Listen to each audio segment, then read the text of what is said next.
Doctor Ranjana Asthana, PhD in political science. Last video में आपको मौलिक अधिकार और मानव अधिकार के बारे में बताया गया था, उस पर अपन चर्चा की थी और एक मौलिक अधिकार जो कि समानता का मौलिक अधिकार था उसको एक्सप्लेन किया था। आज हम दूसरे अधिकार की बात करेंगे, स्वतंत्रता का मौलिक अधिकार, जो कि अनुच्छेद 19 से 22 के बीच में हमको संविधान में दिया गया है। यहाँ स्वतंत्रता जो भी है उसके बारे में एक बात जानना बहुत जरूरी है कि हम स्वतंत्रता का उपयोग करेंगे नागरिक, लेकिन स्वतंत्रता पूर्ण रूप से हम स्वतंत्रता और स्वच्छंदता के बीच में जो डिफरेंस होता है उसको ध्यान में रखा गया है, यानी कुछ प्रतिबंध भी लगाए गए हैं। जैसे आर्टिकल 19 जो है ये हमें स्वतंत्रता देता है 6 प्रकार की। पहले एक और भी थी, संपत्ति का अधिकार, जिसको यहाँ से रिप्लेस कर दिया गया है। अब पहली आती है कि विचार अभिव्यक्ति या वाक अभिव्यक्ति की स्वतंत्रता, यानी नागरिक जो हैं वो अपने विचारों को व्यक्त कर सकते हैं। जैसा कि लोकतंत्र है देश में, तो भारत एक लोकतांत्रिक देश है, तो लोकतंत्र में सबको आजादी दी गई है कि वो अपने विचारों को रख सकें, लेकिन प्रतिबंध इसमें भी दिया गया है कि किसी संवैधानिक पद की गरिमा को ध्यान में रखा गया है कि संवैधानिक पद की हम किसी भी तरीके से आलोचना या निंदा नहीं कर सकते हैं। व्यक्ति की जा सकती है, उसके कार्यों के लिए रचनात्मक आलोचना की जा सकती है, लेकिन किसी पद की आलोचना यहाँ पर नहीं की जा सकती। कार्यों की रचनात्मक आलोचना आप कर सकते हो, आप किसी के लिए कोई अपशब्द नहीं कर सकते किसी पोस्ट के लिए पर्टिकुलर, जो कि संवैधानिक पद निर्धारित किए गए हैं। इसके बाद आता है सम्मेलन करने की स्वतंत्रता। शांतिपूर्ण तरीके से सम्मेलन किए जा सकते हैं, शैक्षणिक सम्मेलन होते हैं, आपके वैवाहिक सम्मेलन होते हैं, और जैसे फिल्म इंडस्ट्रीज के हो गए, अपने स्पोर्ट्स के हो गए, बहुत सारे सम्मेलन होते हैं, सांस्कृतिक होते हैं, सामाजिक होते हैं, तो उनको करने की स्वतंत्रता दी गई है। लेकिन ऐसे सम्मेलनों में किसी भी तरीके की देश विरोधी गतिविधियां प्रतिबंधित हैं, इस बात का ध्यान रखिएगा। इसके बाद आता है शांतिपूर्ण तरीके से संघ बनाने की आजादी।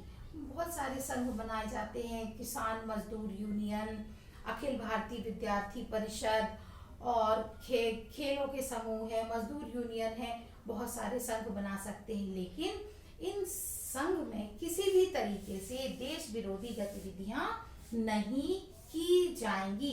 यानी हमने कोई संघ बना लिया लेकिन हम उसमें आतंकवादी गतिविधियां कर रहे हैं, तो वो आतंकवादी गतिविधियां जो है वो अलाउड नहीं होंगी, यहाँ पर उसके लिए प्रतिबंध दिया गया है। इसके बाद आता है देश में निर्बाध आवागमन की सुविधा। निर्बाध आवागमन, देश में कहीं पर भी अपने देश में भ्रमण करने, पर्यटन करने की स्वतंत्रता, पर्यटन करने की स्वतंत्रता दी गई है, लेकिन उस स्वतंत्रता में भी कुछ रिस्ट्रिक्शंस लगाए गए हैं। जैसे कि कोई जनजातीय क्षेत्र है, मान लीजिए जनजातीय क्षेत्रों की अपनी संस्कृति होती है, उस संस्कृति को सुरक्षित रखने के लिए वो थोड़ी दुनिया से, हमारे समाज की मुख्य धारा से अलग रहते हैं, जिससे कि वो अपने कल्चर को सेव कर सकें। पहले जम्मू कश्मीर में भी ये लागू नहीं होता था, लेकिन जनजातीय क्षेत्रों में जा सकते हैं आप सरकार की अनुमति के बाद। कुछ लोग शायद जानते होंगे जो एमपी को बिलोंग करते हैं, एमपी में छिंदवाड़ा के पास में पातालकोट नाम की एक जगह है, वहाँ पातालकोट के में रहने वाले जो ट्राइबल हैं, जो जनजाति के लोग हैं, वो हमारे आज के आधुनिक समाज से पूरी तरीके से अलग है, कटे हुए हैं। तो वहां पर जाने के लिए सरकार की अनुमति होती है। क्यों? क्योंकि अगर वो हमारे कांटेक्ट में आएंगे, संपर्क में आएंगे, तो वो भी वैसे ही जाएंगे। जैसे हम एग्जांपल के तौर पे देखें कि पहले देखते थे, मूवीज में देखते थे, या ट्रेडिशनल जो लोग होते थे उनको देखो कि पंजाब में पंजाबी कॉस्ट्यूम है, पंजाबी फूड होता था, साउथ का अपना अलग है, गुजरात का अलग है। लेकिन अब आप देखो कि जो लोग वहां से बाहर निकल गए, कल्चर एक्सचेंज हुआ, तो अब सबको आप जीन्स टी शर्ट में देखते हो, सबको आप सूट पहने हुए गर्ल्स को, लेडीज को देखते हो, तो अब वैसा टिपिकल नहीं रह गया। क्यों? क्योंकि हम आवागमन की सुविधा हुई, लोग इधर गए उधर गए, तो लोगों ने अपने कल्चर को एक्सचेंज किया। तो ये जनजाति क्षेत्रों को अधिकार है कि वो अपनी सुरक्षा बना के रखे संस्कृति की, इसलिए सरकार की परमिशन से वहां पर जाना पड़ता है। इसके बाद आता है वृत्ति या निवास की निवास की सुविधा। निवास कहीं पर भी हम देश में कहीं पर भी प्रॉपर्टी ले सकते हैं, कहीं पर भी निवास कर सकते हैं जहां हमारी इच्छा हो, तो उसकी आजादी दी गई है, लेकिन जनजाति क्षेत्रों में नहीं कर सकते, सरकार की अनुमति अति आवश्यक होती है। इसके बाद है आपका वृत्ति, यानी किसी भी तरीके के हम प्रोफेशन को, वृत्ति को, जीविका और जीविकोपार्जन के किसी भी साधन को अपना सकते हैं, लेकिन यहाँ पर भी एक प्रतिबंध होता है कि मान लीजिए हमने अपने जीवन को चलाने के लिए, अपनी जरूरतों को पूरा करने के लिए स्मगलिंग करना शुरू कर दी, तो क्या स्मगलिंग लीगल है? और फिर बोला कि स्वतंत्रता तो दी गई है हमें अभी किसी भी तरीके की वृत्ति या जीविका को चलाने के लिए कारोबार करने की, तो नहीं, ये देश विरोधी गतिविधि है, ये समाज विरोधी गतिविधि है। सेक्स रैकेट चलाना, क्या ये हमारे समाज में मान्यता प्राप्त है? क्या सरकार का अप्रूवल है? नहीं कर सकते। तो इस तरीके की आजीविका हम नहीं अपना सकते हैं जो देश विरोधी हो, जो समाज विरोधी हो, उसके लिए यहाँ पर प्रतिबंध लागू होते हैं। तो ये स्वतंत्रताएं हैं। यहाँ पे पहले संपत्ति का मौलिक अधिकार था, उसको हटा दिया गया है, वो एक विधिक अधिकार बना दिया गया है। इसके बाद आता है अपराधों की दोष सिद्धि के संबंध में जो संरक्षण दिया गया है वो है अनुच्छेद 20। अनुच्छेद 20 हमें ये बताता है कि यदि किसी व्यक्ति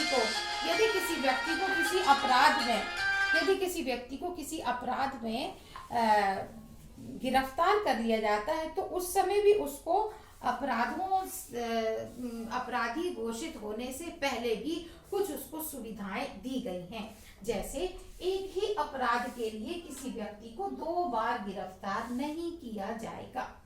एक ही अपराध की 2 सजा तो हो नहीं सकती, तो एक व्यक्ति को एक अपराध के लिए 1 बार से अधिक गिरफ्तार नहीं किया जाएगा। किसी भी व्यक्ति को अपने विरुद्ध गवाही देने के लिए, अपने विरुद्ध साक्ष्य देने के लिए बाध्य नहीं किया जाएगा, यानी उसको फोर्सफुली ये नहीं कह सकते कि आप ये बोलो कि आपने किया है, ऐसा नहीं है।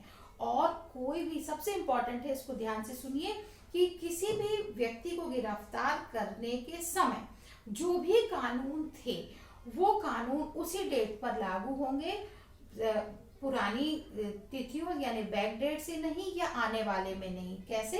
जैसे मान लीजिए आज डेट है अपनी 15 Feb 2022, तो 2022 में 15 फरवरी पे जो कानून चल रहा है रनिंग में, उस डेट पे कोई व्यक्ति गिरफ्तार होता है और उस अपराध के लिए 5 साल की सजा का प्रावधान है। लेकिन कोर्ट पे मुकदमा चला, डिसीजन आते आते आते 2025 हो गया, और 25 में कोई नया कानून है कि इस अपराध की सजा 7 साल है, तो उस व्यक्ति को उस टाइम पे 7 साल की सजा है, इसलिए उसको 7 साल का कारावास नहीं दिया जाएगा, बल्कि उसकी गिरफ्तारी 15 फरवरी 2022 को हुई थी, उस समय 5 साल की सजा का प्रावधान था, तो उसी को ध्यान में रखते हुए उसको वही कानून लागू उसके ऊपर होगा। तो ध्यान रखिए कि अब यदि कोई व्यक्ति गिरफ्तार हो भी जाता है, तब भी उसको कुछ स्वतंत्रताएं दी गई हैं हमारे संविधान में। इसके बाद आता है प्राण दैहिक स्वतंत्रता का अधिकार, आर्टिकल 21 अनुच्छेद 21। ये हमें बताता है कि